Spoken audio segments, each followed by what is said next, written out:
All right. Hey, good afternoon, everybody. I'm Mike Fielding. I'm a partner in the Husch Blackwell's Insolvency Group here in their Kansas City office, and I want to welcome you to our webinar today on creative ways to resolve distressed debt. If I sound a little hoarse, it's because I am. My daughter was married last Saturday, and so we drove 15 hours on Wednesday, did a whole bunch of family and wedding related items Thursday, Friday. Saturday morning, you get up, go to the wedding venue, had to be there by about 9 o'clock, went solid the entire day, finally get to bed about a little after 11 o'clock at night, wake up 5:15 in the morning, then drive 15 and a half hours back to Kansas City. So I'm a little bit wiped out. So that's why I'm a little bit hoarse today, but hopefully you can hear me. I have a few little script housekeeping items I need to cover as we are going to jump into our presentation here today. At the bottom of your audience console, there are multiple application icons that you can use. If you have any questions during the webcast, please submit them via the question box. We will try to answer all the questions during the webcast. But if a fuller answer is needed or if we run out of time, we will follow up via email with you. A PDF presentation is available in the program materials folder.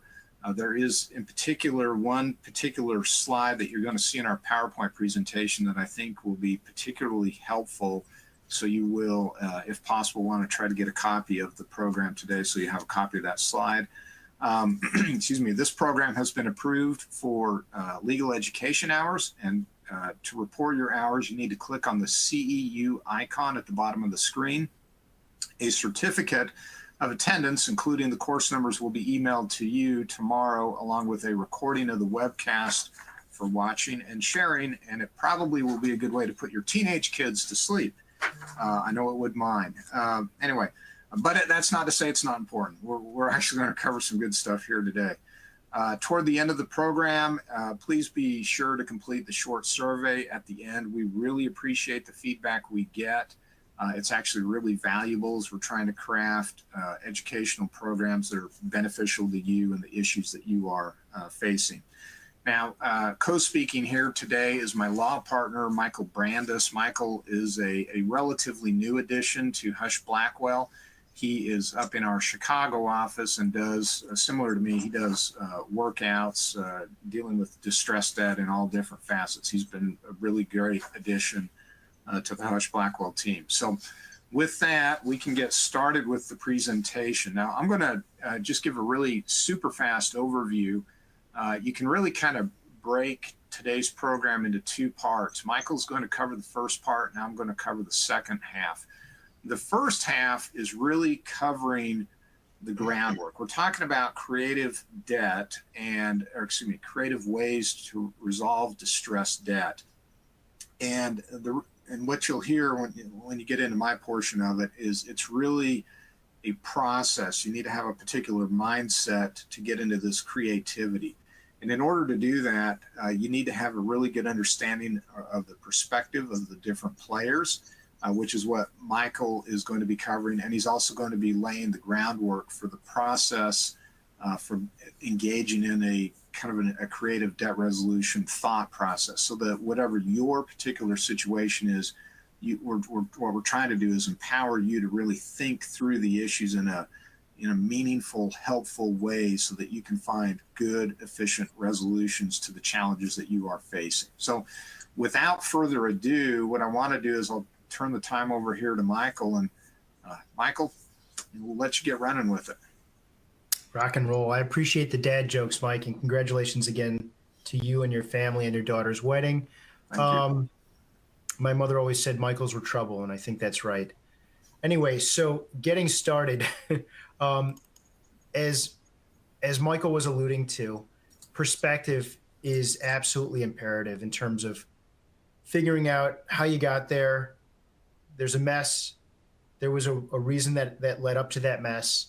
What everyone's interested in. There's going to be some integral players understanding what they want, what they can give, and then where you're going and what a potential process might look like. And knowing where you've been, what everyone's interested in, and where you're going is really imperative in terms of developing a successful path forward that benefits all parties. So, in terms of how did we get here, that's an important issue that needs to be addressed. So, some common reasons for corporate distress include the loss of a key customer, labor or supply chain issues. That's becoming more and more prevalent depending on which business you're in. A lot of manufacturing, a lot of service related businesses are having trouble. An increase in overhead costs. We've all seen that. Loss of key employer management. The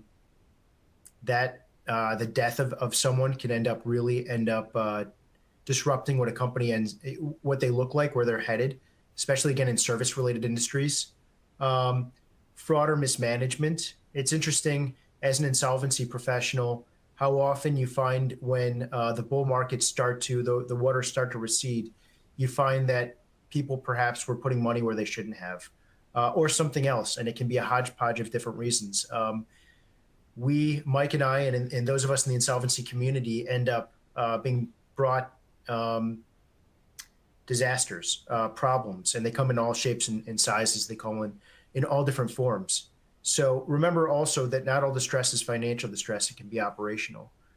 So to sort of bring that home, imagine, for instance, that the business we're talking about is Monk's Cafe, the coffee shop from Seinfeld. I think I'm dating myself a little bit here, but I thought it was a good example because restaurants have really ridden the wave over the past 3 or 4 years more than a number of other businesses. So Monk's, in this instance, over the past 3 years, they've seen COVID and a substantial decrease in customers. Probably was closed in much of 2020, which affected their ability to do a lot of things to keep employees on. They probably lost the best waiters, the best cooks who had to find other jobs. And when things started to pick up again and they were able to reopen, there were labor shortages, making it harder to find good help. There were supply chain issues, meaning that getting coffee cups and plates was going to be a little more difficult, perhaps, than it was historically. Maybe coffee cups and plates aren't necessarily the best example, but there are going to be things that any business uses that may be harder to obtain or more expensive than it was before. PPP money is sort of a thing that jerked the company in the other direction. Suddenly they have liquidity. They have liquidity to pay rent, and they have liquidity to pay employees. That's something that was a lifeblood for a number of companies. But at this point, the PPP money has all but dried up. It's no longer there. Inflation has made bacon and coffee more expensive. And so, like many businesses, Monk's has had to decide, instead of putting 3 pieces of bacon on a plate, do we put 2? Do we charge more for that cup of coffee, or do we pour less? How do we go about making it so that we maintain profitability? Interest rate increases mean that getting loans, paying for equipment such as a new fryer or something, a new oven, may end up costing a lot more than it did historically. And for a restaurant like Monk's, that could be a real problem. And still somehow you have George Costanza, or the embodiment, the metaphor for customers who still expect exactly what they got before without any disruption, despite the fact that they, in their own separate life, in their own separate business, are facing similar issues. So that's obviously created a very strange situation, but understanding how you got there is going to be integral to understanding where you're going. So the next thing to really understand is perspective. What does everyone want? What are the relationships? Where are we headed? So the key players in a company, in a business, are usually the company itself, which is its own separate entity, its own person, the principals, the owners, the lender, the bank or the private lender who's put money in to keep the company afloat, the asset or equity purchaser. So in the Monk's example, let's say Monk's is saying, the owner of Monk's says, I can't make this work anymore. I've got to sell it. Well, the asset purchaser, the equity purchaser is going to say, well, I'll do it subject to certain conditions. And you got to make sure that the bank's on board with it, the principal's on board, the company's good with it. So asset and equity purchasers often have a real role in how corporate distress ends up working out. And then trade creditors. So in the instance, again, of Monk's, it's going to be the guy who sells or the girl who sells food. It's going to be a food service company. It's going to be the cleaning service. It's going to be any number of parties who do business with the company, and understanding the different perspectives. And I keep saying it, I'm sorry, but understanding the key perspectives is absolutely significant and integral to a successfully dealing with the trouble. So I'm going to move on to the company, some of the goals and concerns.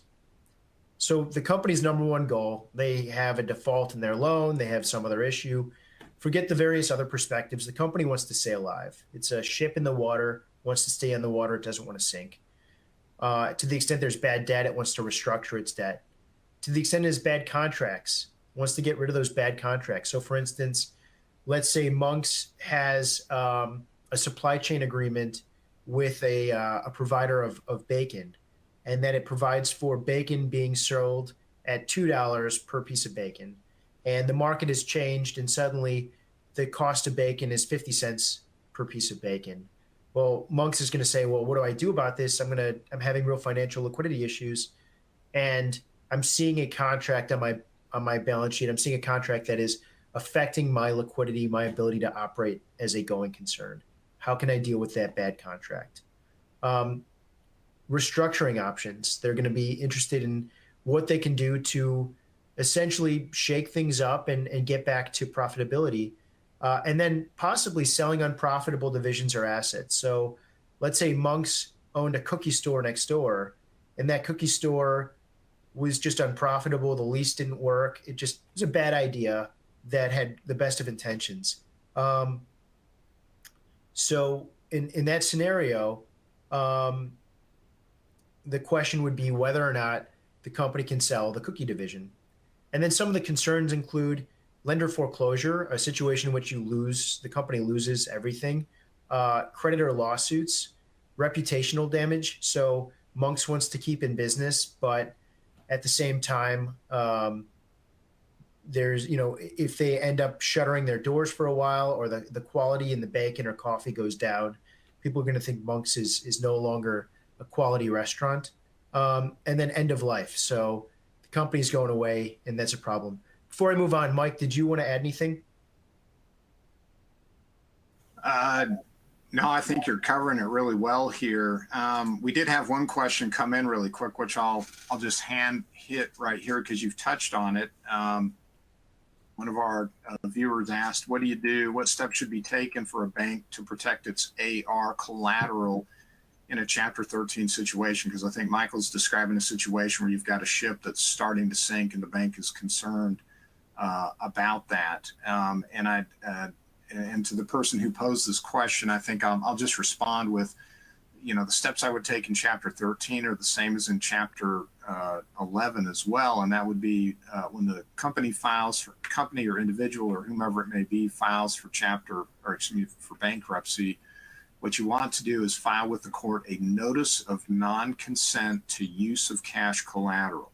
Because what you're doing is you're exercising your rights under the bankruptcy code, telling the debtor that they cannot use those, get that AR without the lender's consent. That then is going to force the borrower to come into court, either to get the court's approval or strike a deal with the lender where the lender could get some sort of adequate protection to protect itself as your debtor, your borrower, is starting to encounter these troubled waters here. So, and then we're by filing that notice of non-consent to use of cash collateral, what that's doing is it's forcing the borrower to come to you as a lender, and then that's going to get into what we're going to talk about a little bit later for opportunities to hopefully come up with some creative ways to get the debt resolved. So, Michael, I realize that's a little bit off of what you're saying, but I thought it's an important question that hits on a lot of concerns a lot of our viewers have today here. No, I agree. And I understand. I saw the comment. It was pertaining to Chapter 11. And I know you're going to hit this later. The best way to protect AR, in my mind, is going to end up being some sort of an agreement between the parties. And again, that's part of what we're hitting right now. What does the company need? What does the lender need? What do the principals need? So that everyone rows in the same direction to maximize value. Right. And when value is maximized, despite the fact Bank may hate company, company may hate principals, principals may hate asset purchaser. Doesn't matter. Value is maximized when everyone works together. So moving on to the next party, the principals. So who owns the company? What do they want? It's not the company. It's a different party with different interests than the company. In a business like Monk's, it's pretty easy to say, well, Monk's and its owner, their interests are synonymous. That's not necessarily true. Again, the company has its own interest, which is to stay alive. The principal's interest is potentially to keep cash flow alive, to keep money, to keep revenue, to build something that they're ultimately going to sell. There are different things that a principal wants out of a business than a business wants for itself. And so some of the goals of the principal may be save the business, save the value of the business, save the revenue stream of the business. For Monk's, again, given it's a small restaurant where the owner works at the restaurant, I'm guessing that the principal's goal is to save the revenue stream. It's going to be pretty important to them. Avoid paying on a guarantee. Now, this is a common issue, especially for smaller businesses.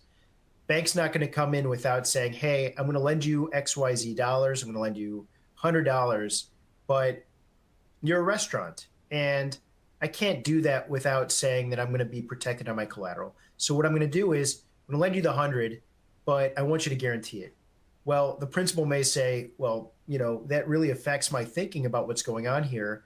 I've been able to save up enough little of a small nest egg to retire in, I guess this is Seinfeld, so New Jersey or wherever else someone would retire out there, but wherever it may be. And I may lose the business, but all I want is to avoid paying on the guarantee. Can you help me out with that? And that's something that a principal may be interested in. And also reputational harm. After, let's say, Monk's has been open for 30 years, 50 years, 70 years, whatever it may have been, the owner is going to say, well, I have diners, I have customers, I have vendors, I have other people, I have a cook. I don't want them to look at me and think of me as a bad guy when this is all done. And the reputational part of this actually matters to me, that the goodwill of the business has real value to me that I want to preserve.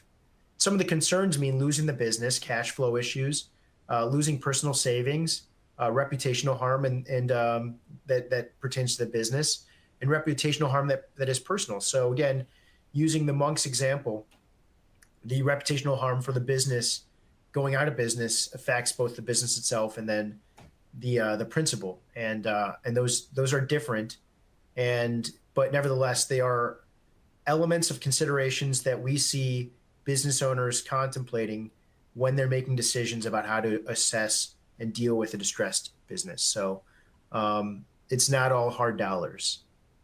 I'm going to move on, Mike, unless you have anything to add. No, go ahead. Okay. Next player are the lenders. And from what I've seen, that's a lot of you guys. It's a cash consideration issue in most of those instances. It's how do we save our collateral? How do we save our investment into this entity? How do we avoid unnecessary expenditures? We have $100 into this business, into Monk's, and if there's a process, it's going to cost us another $50. If it liquidates right now, we're only going to get $75 back. What do we need to do to realize as much as possible on our debt, and then maintain the relationship if possible? So I realize that we're coming out of a bull market and going into, I'm going to call it a potential bear market. Let's put it this way: it's less clear where we're headed than where we were. But historically, banks don't want to kick borrowers out. It's bad for business. It's bad for reputation. It doesn't make a lot of sense. So if there's a possibility to forbear or do something else or negotiate a resolution, that has real value. And then depending on the bank and the relationship, if it's deteriorated at the point that there's a distress situation, there's been a lack of communication, a lack of trust, lenders are going to say, well, we don't want you as a client anymore. But if the client, the company has been forthcoming with its issues, that may be a soft variable that pushes the bank into trying to find a path forward to preserve the relationship. And then some of the concerns are opposite of the goals, which is the decrease or loss of collateral, collection issues, collection issues with fraud, collection issues with borrowers disputing it, reputational harm. So this is a slight factor, but a bank taking an overly aggressive position, um, or a fight regarding security and perfection. And that'll be something we hit in bankruptcy more than right now. But point being, if there's any question concerning the perfection of a loan, of a lien, then the bank, the lender, is going to take potentially a different view of the world than they would if they know that there's no issues concerning the perfection of their lien. Mike, I see you on. I want to let you have a chance to talk. Yeah, I think the other thing to think about too on goals is profitability, right? I mean, at the end of the day, the bank institutionally, that's their whole goal, is to be as profitable as possible. And I think what happens is sometimes we fall into, I don't know, it's like the fighter pilot problem you've heard of fighter pilots that get so focused on the target that they don't see other problems that may come at them.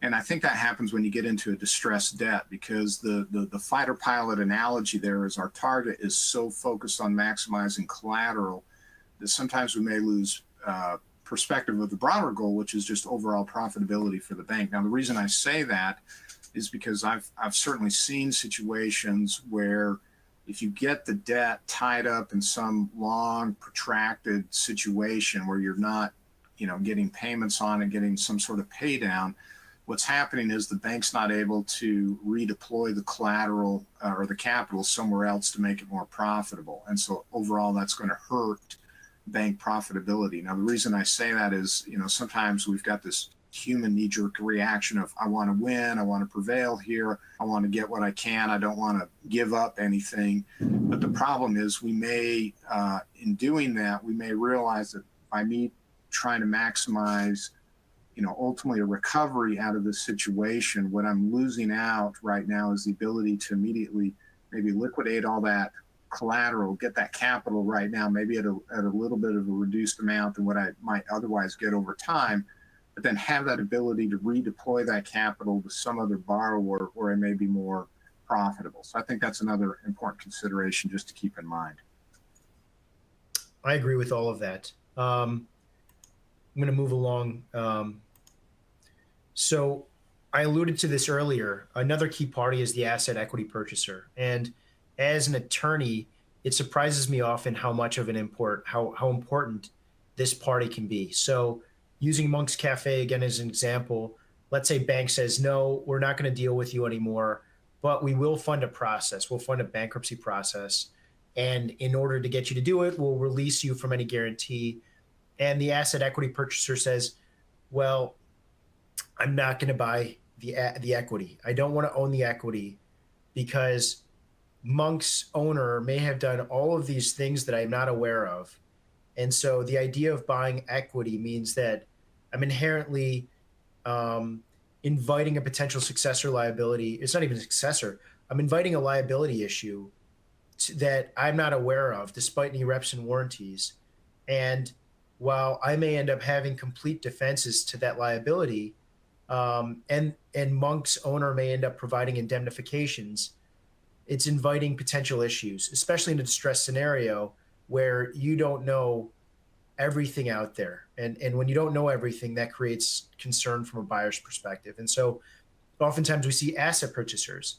Now, asset purchasers may say, well, and I've seen this, we want a bankruptcy because we want the protections of a bankruptcy, which we'll get into later. And we want it to be in Delaware because Delaware has business-friendly judges. And so we want you to file this in Delaware and so on and so forth. And the bank is going to say, well, this is our best chance to realize value on our collateral, so we want it in Delaware too. But it's neither the lender's choice, nor is it the buyer's choice, the purchaser's choice. It still remains the company's choice of what to do. So all three parties need to find a way to work together to make that happen. So getting to the goals of the asset equity purchaser, their goal is to buy it. They want to own Monk's. Now they can take the equity, which means they get everything, they get all the contracts, or they can buy the assets, meaning we're going to create a new company and we're going to buy all of Monk's stuff and we're going to feed all that stuff into this new shell company. We're going to assign all the leases, including the restaurant lease, assuming it's assignable, to this new shell company, and we're going to buy all of the soft assets, including the name, the trademark, the ingredients, the special recipe to the world famous pancakes or whatever they have, and we're going to assign that all to Nuco. Their goal is to limit disruption. If they want to buy Monks as a going concern, they really don't want anyone to know about it. And I give an example often that I used to work at Sharper Image when I was in high school, and Sharper Image went through bankruptcy. A new entity came and bought it, and now Sharper Image is online. To the average consumer, they have no idea that it's a different Sharper Image. They have no idea that the manufacturer may be in one country as opposed to another. To them, it's just the soft assets. And so when those go to the purchase, that's a way to avoid disruption.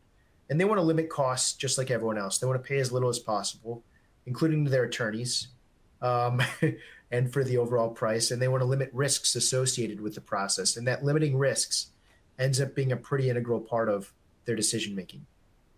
Concerns involve diminution of the going concern value. A bankruptcy is noisy. While it ends up being efficient, it's a cost. Successor liability. While there are softer ways, easier ways to deal with this distress, a purchaser may end up with successor liability if they're not careful. Expensive transactional costs. Some processes are cheaper than others. Disruptive process, assets versus equity. All of these are concerns and variables that weigh in. Mike, did you want to add anything? No. Okay.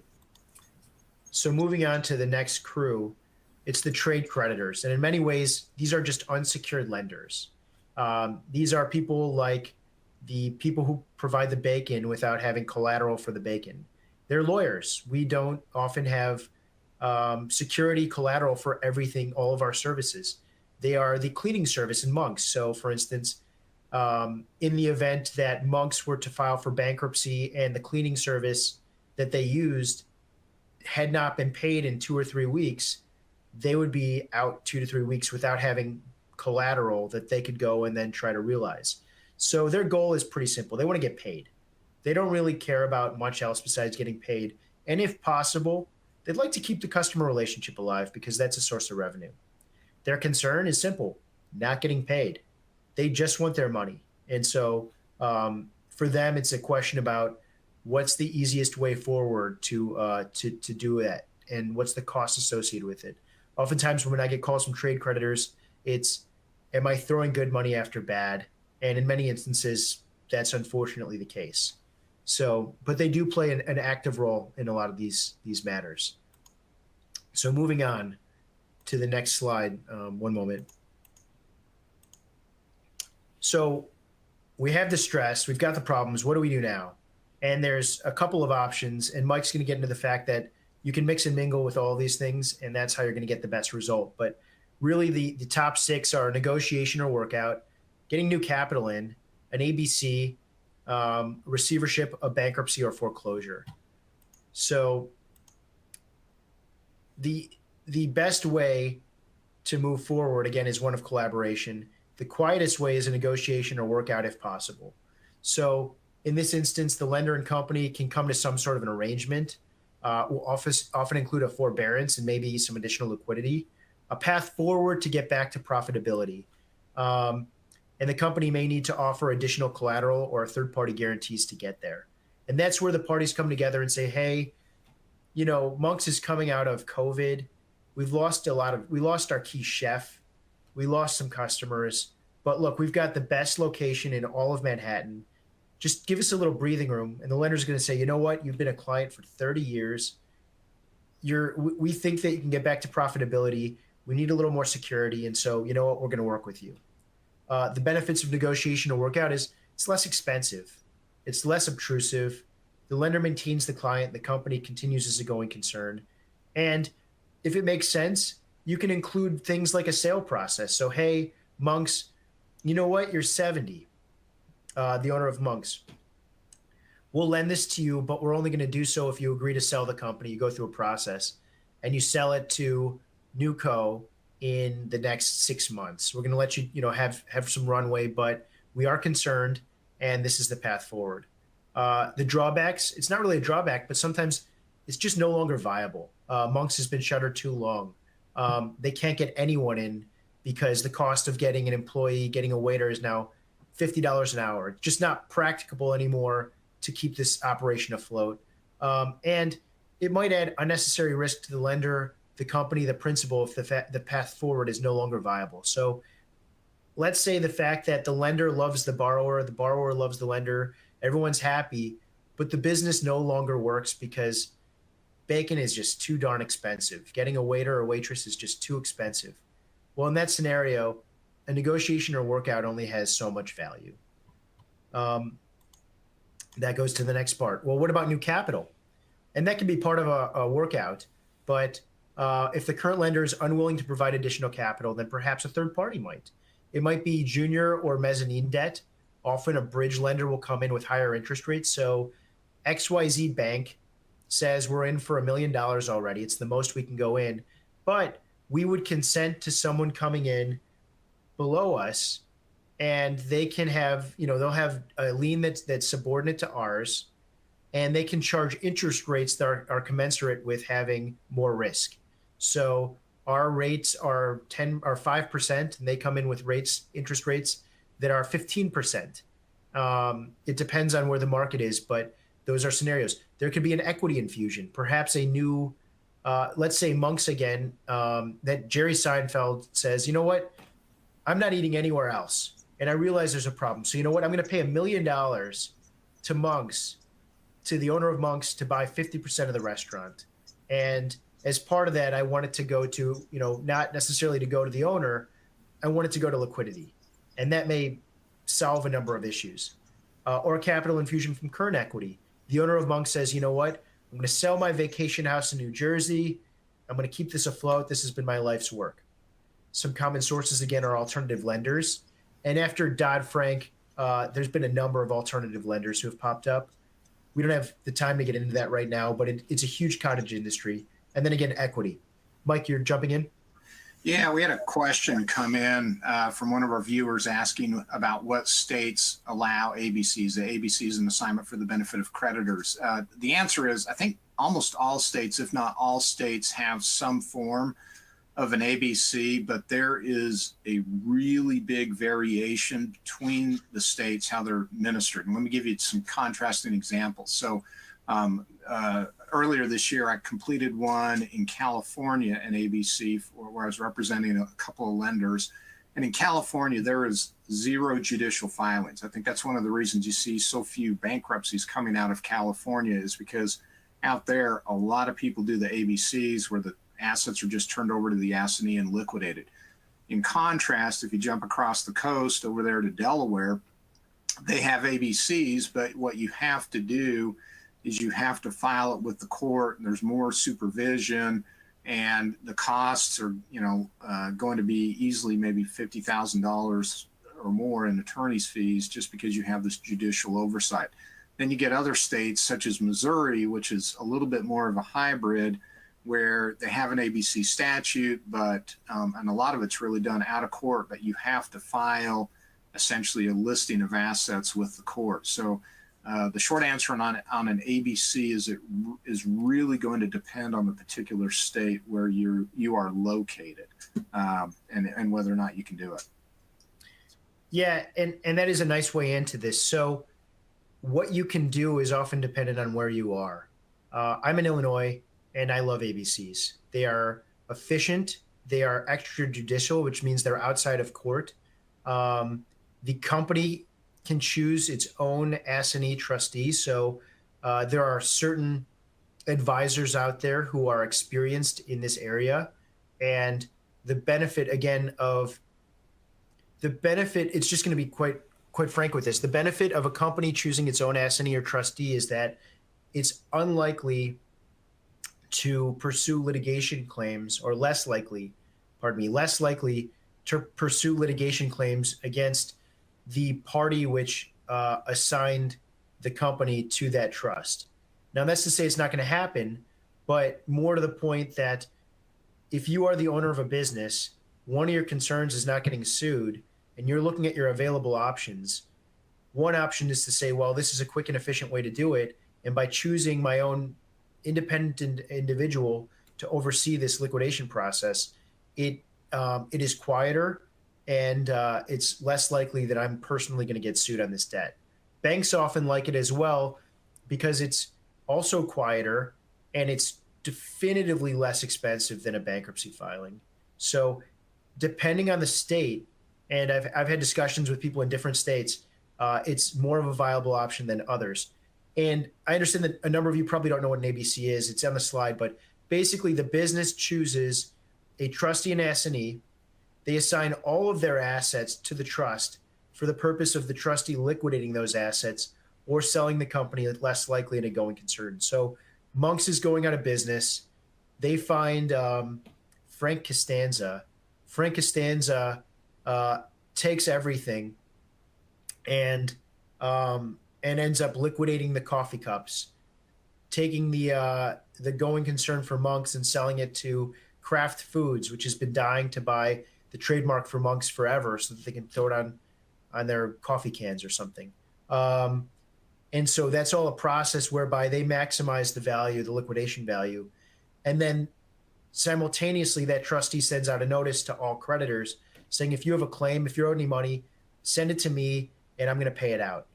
It's most common in places like Delaware, California, and Illinois, where the court intervention is either limited or non-existent, and where they are more state dependent than federal, because the question would be whether or not an ABC in one state has any control over assets in another state.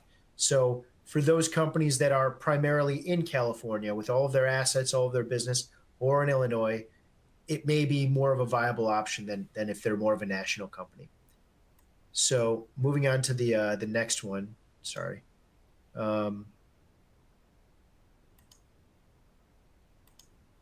Receiverships. So receivership in many respects are the alternative to ABC, and they're more popular in certain states than others, particularly in states where ABCs may not be popular. Receiverships are popular, for instance, in Wisconsin, where there is a specific statute that's very friendly to receivers. And basically, it's a court-appointed party who oversees either the business's operations or certain of its assets. It's very common in real estate-related issues because it's easy to say court's putting in a receiver to make sure that there's no diminution of value of the real estate. If the company is federal, meaning if the company has operations all over the place, then a federal equity receiver may be more practical. Usually, this is done at the behest of a secured creditor, and unlike an ABC where the business is putting in their person, the receiver is often someone that the bank would suggest to the court that they prefer. I'm going to move forward. So, what about bankruptcy? Bankruptcy is interesting. It's often my least favorite of the options, even though I'm often called a bankruptcy attorney because that's what people think of when they think of insolvency. And the reason is because it's expensive, it's noisy, the professionals get paid a lot of money, creates litigation risk where there may not have been litigation risk before. Getting back to, I guess there's been a question with the receiver. What would happen is the bank in most instances would suggest someone. The judge would unlikely suggest the judge may appoint someone that they're comfortable with. It's highly unlikely they would appoint someone who's an insider, such as a family member of the judge. But getting back to bankruptcy real quick, for a corporate bankruptcy, there's generally three options. There's Chapter 11, there's Subchapter 5, which is part of Chapter 11, and there's Chapter 7. And broadly speaking, there's reorganization in Chapter 11, there's small business reorganization in Subchapter 5, and there's liquidation. Subchapter 5 is very new. It came out of the CARES Act, which was part of PPP, and it's a more efficient way to go through reorganization, provides a lot more controls. It's supposed to be an expedited and much more cost-efficient bankruptcy for companies that have less than, I believe, $7.5 million in debt. So smaller businesses generally like that and can take advantage of it. So Chapter 11 is a reorganization. Company is trying to keep alive, using Monk's as an example. Monk's wants to stay alive, but they got to get rid of that banking contract. They can go into bankruptcy, reject the bankruptcy, the banking contract. Suddenly they're profitable again, and they emerge from bankruptcy as a healthy and profitable company. Subchapter 5, well, Monks might fit into that because they're a small business and they can do it even if there are parties that are jumping up and down and upset because there's more ability to what's called cram down some of this debt.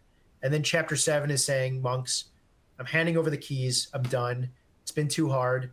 There's going to be an independent party appointed by the court, a chapter 7 trustee who comes in and liquidates everything, and I'm going to walk away.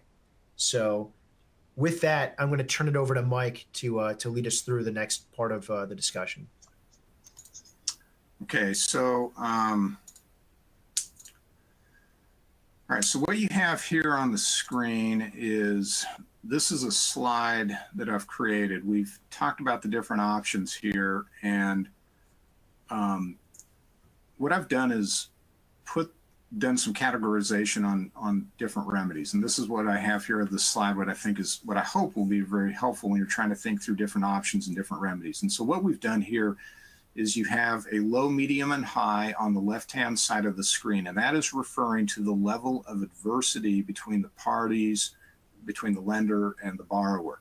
And then you can see here the different columns that we have. You have your business remedies, your non-judicial remedies, quasi-judicial, and then judicial remedies. Now, what I mean by quasi-judicial remedy is you are invoking a law somehow to protect your rights, but you are doing it without necessarily getting a court involved. And I think the UCC is probably the prime example of where you have or UCC-related remedies, or what I'd call quasi-judicial remedies.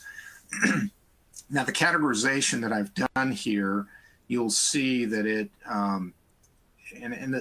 you could always think of a scenario where you say, well, it's a little bit different, that, maybe something should be in the green zone or a red zone or whatnot, but this is a rough approximation.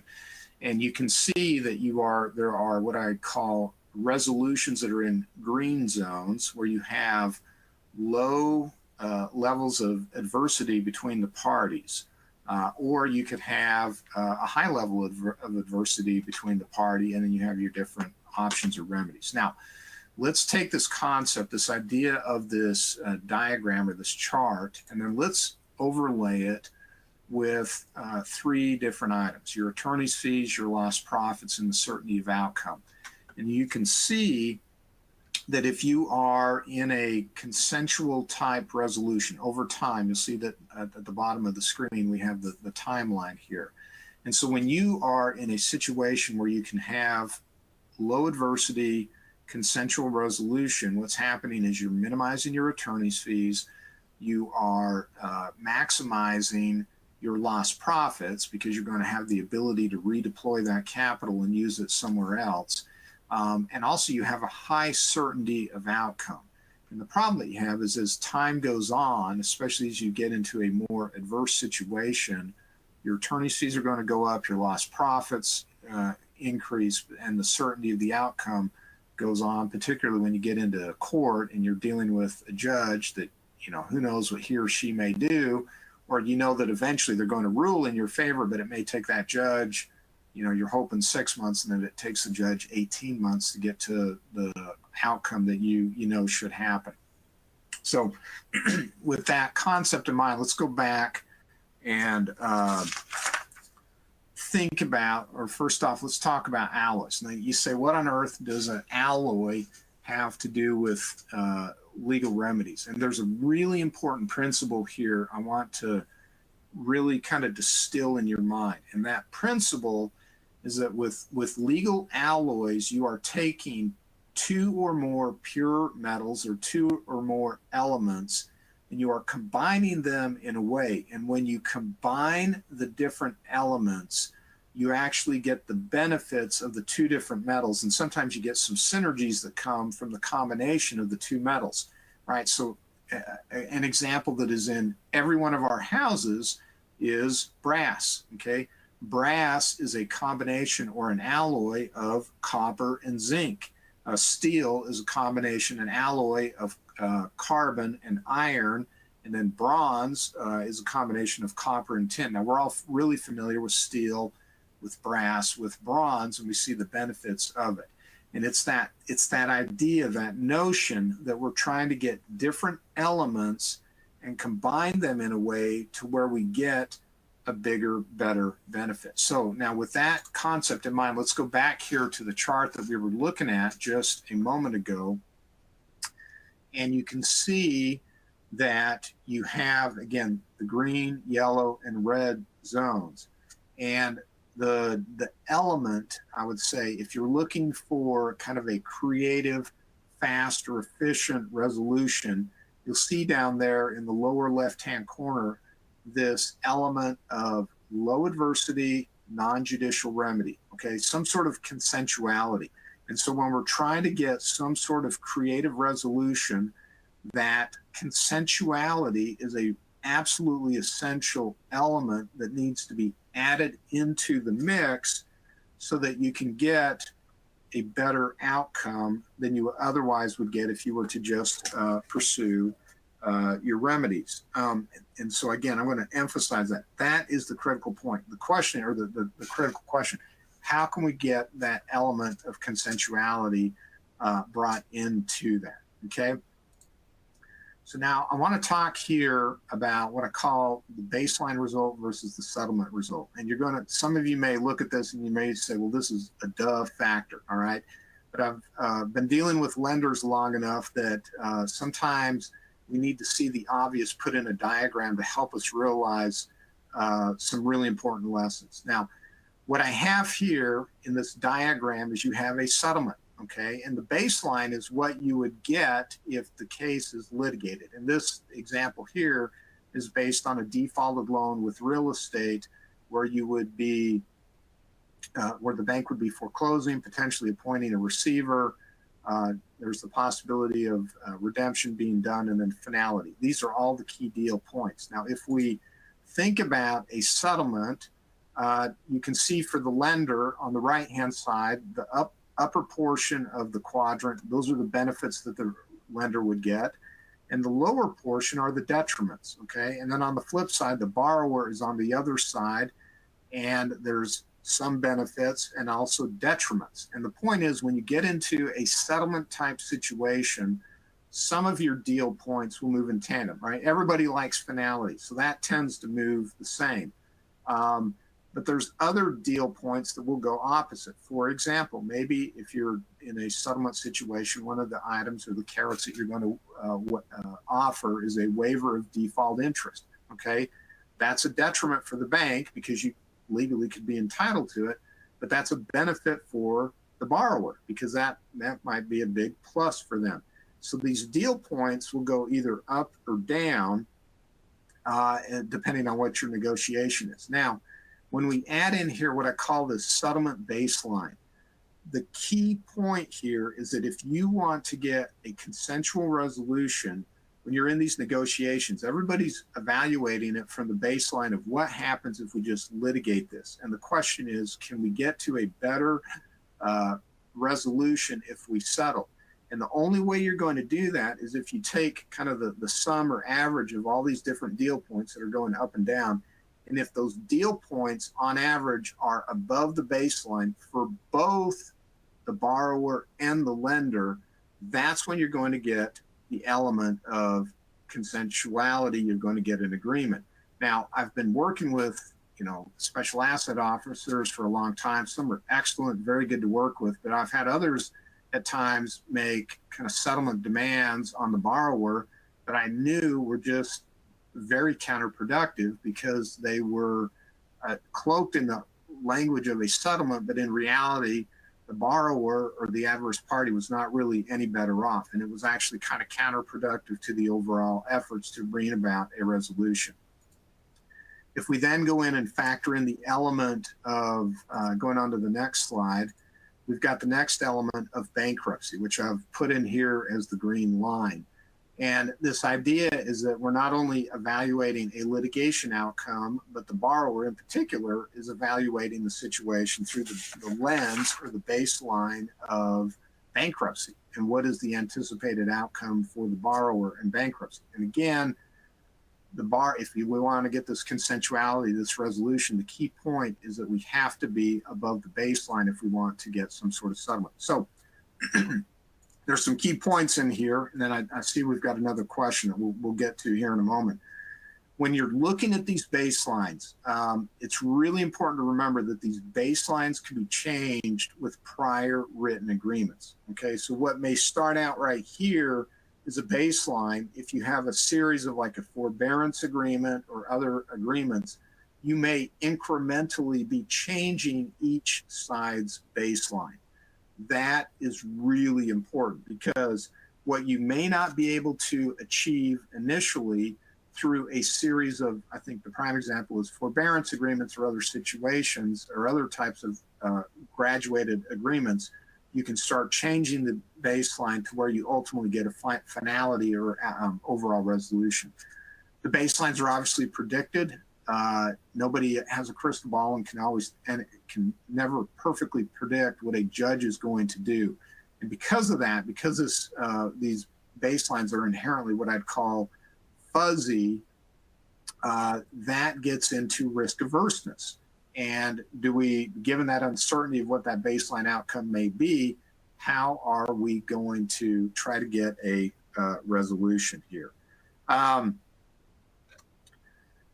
Now, let's do this. We've got a couple questions that have come in. We're going to definitely get these questions here right at the very end, but let's do this because our time is pretty short. Let me run through a couple other points, and then we're going to jump to the questions that have come in. Here's a reality we all know. Every situation is fluid. Every situation is different. And you know, I've spent a lot of time thinking about this. Is there like a one-size-fits-all approach? The answer is there's absolutely not, because everything is fluid, right? You've got lender and borrower right here. The situation is always different. Sometimes there's similarities and you have different remedies. And so the question is, given all these this confluence of all these different ideas and things that are going on, the question is, how can we what's the process to methodically reach an efficient, quick resolution that's going to be optimal, hopefully optimal for the bank, okay? Now here's a very bad pun. Remember the alloy, you know, a pun on remember the Alamo. And the question for you as the lender is, what different combinations can you bring in so that you can get an optimal resolution? And that's why that chart I showed you earlier that had all the different remedies, I think is a really important chart, because you start sitting down, looking at the chart and say, okay, where are we at on this chart? Where would we like to be? Okay. The next question that you need to be asking is really the variable spotting. Now, Michael really covered this at the beginning of his presentation in great depth of the different players and the different perspectives. And it's really important that you start understanding or think about what are the key variables to get this resolved. Now, let me give you an example. Let's say you are foreclosing, you're the lender, and you have a loan that's secured by multiple parcels of real estate. You're going to foreclose on it. The borrower recognizes that they owe you the money, but the borrower is really pushing back on a judicial foreclosure. What's the variable right there? Well, the variable is the borrower is wanting to maximize the sale of that property to get as much of the debt paid down. And there's a big concern that if you go to judicial foreclosure sale, it's going to be at a bit of a fire sale, leaving a big deficiency, which will then be pursued on the guarantee. So how do you get around that? Well, one creative way in that type of situation is you say, okay, listen, we realize you have the goal of maximizing land liquidity. And we actually as a lender agree with that. But we as a lender want to get finality, which is really important to us. How do we do that? Well, that's where you bring in that remedy of consensuality and the judicial process. And so what you would do, assuming the parties are on board, is you strike a deal where you have a foreclosure of the real estate where like the sheriff would quote unquote preside at it, but the court order would direct that a real estate company is engaged that, typically liquidates the collateral, the real estate, and they would then go through a process of marketing the property so that you get maximum value. You see what we're doing here. What we're trying to do is bring these different remedies to address these different variables to get more of an optimal outcome in the situation. Now, another really important question that you need to be asking as you go through this is, how do you as the lender get control of the assets. It's important to recognize that control can come gradually or incrementally, so you can progressively get a little bit more control, and it can come in different means. So there's obviously the physical possession, repossessing it. Another option is maybe you have the assets in an LLC, the borrower, and so that's where your loan is, but as part of your security package, you may want to get a loan in the stock or the membership interest of the LLC, so that if you get a recalcitrant borrower, you could always foreclose on the stock, remove the board of directors, remove the management, put new management in, and then just liquidate the company. Now, I realize there's concerns and questions about that, because then, you're then assuming control of the company. There's other creditors involved. So obviously that remedy may not work in every situation, but it is an option. That's why you have special purpose or special asset entities where the key collateral is kept in an LLC, separate and apart, so that it can be easily taken out and liquidated. There's obviously the judicial control. Transfers to trust are very important. The reason a trust is so critical is because if property is held in trust, then if the debtor files bankruptcy, property that's held in trust is not part of the bankruptcy estate. So as part of a workout, it may be that the collateral is then transferred to a trust where the lender is the beneficiary. You can then get into other different remedies as well, like, maybe they sign you the deed to the property, but it's not recorded, pending some sort of outcome. Other options are springing remedies. Maybe you agree to release debt, you create incentives so that as long as the principal of the company cooperates, hits all these different milestones, maybe you end up forgiving some of the debt on the guarantee. There's all sorts of options and remedies that are out there, and the key is you just really need to be thinking creatively through it. Now, the last slide here is this notion of playing the long game. It is a very rare day that it's just a one and quickly done situation with distressed debt. Very frequently, it's a process over time, and there's all these iterations that happen along the way. And what's really important is as you are going through these different iterations, you want to be not only dealing with the current problem, but you want to be incorporating into your forbearance agreement, your workouts, whatever you have. You want to be laying the groundwork so that the control that you are beginning to get as a lender is increasing, and the available remedies that the borrower has are decreasing over time, because we're trying to push or move towards a resolution that ultimately is going to be beneficial for the lender. All right, now we are essentially out of time, but we do have a few questions that come in. I'm going to handle these three questions super quick. One question that popped up: is there any reason case law affecting a bank's right of set-off for delinquent payments, even if Laser Pro documents permit set-off rights? Short answer is, if you have the right of set-off, you absolutely have the right to exercise it. The only time you would not get to exercise that right is if a bankruptcy has been filed. But you absolutely have the right to effectuate set-off. Sometimes there may be business reasons not to do it. For example, maybe you have a lien in the cash in the account. Yes, you can set it off, but if you set it off, the company suddenly has no liquidity, no ability to pay its employees. That creates a cascading set of problems. So there's always a question of, just because you have the right to assert a remedy, is it really in the best interest long term? Again, it depends on the situation. Another question that popped up: one of the lender goals is do not create any additional liability for the bank and/or lower potential liability the bank already has. How does this work into the baseline? That's an excellent point, and I agree with you on that. And what my answer to that is, keep in mind that when we're looking at the baseline and the settlement result, the word settlement is implicitly stating that there's going to be an agreement. And one of my practices is that whenever I get a settlement, I'm building in a release of claims to eliminate any potential lender liability. And that, I think, is an essential factor there. Another question that came in: does a judgment against an individual automatically extend that judgment to the individual's revocable trust? And the answer is going to be generally no. That's going to be a state-specific answer. We'll have to maybe follow up offline with that. couple other questions that came in, then we'll be done. A question about what about a voluntary liquidation structure like a Chapter 11 liquidation where the lender pays the borrower to liquidate because it will yield a lower cost and quite possibly a higher price. I've seen a company sold for 10 times the asset value with the principals getting 2-year non-competes that gave them 2 years income to reset their lives. I think that's a good example of a situation like that where you're trying to come up with creative options for a good workout. Final question, what if the borrower transfers assets like secured collateral into a trust to avoid creditors? Can that be invalidated?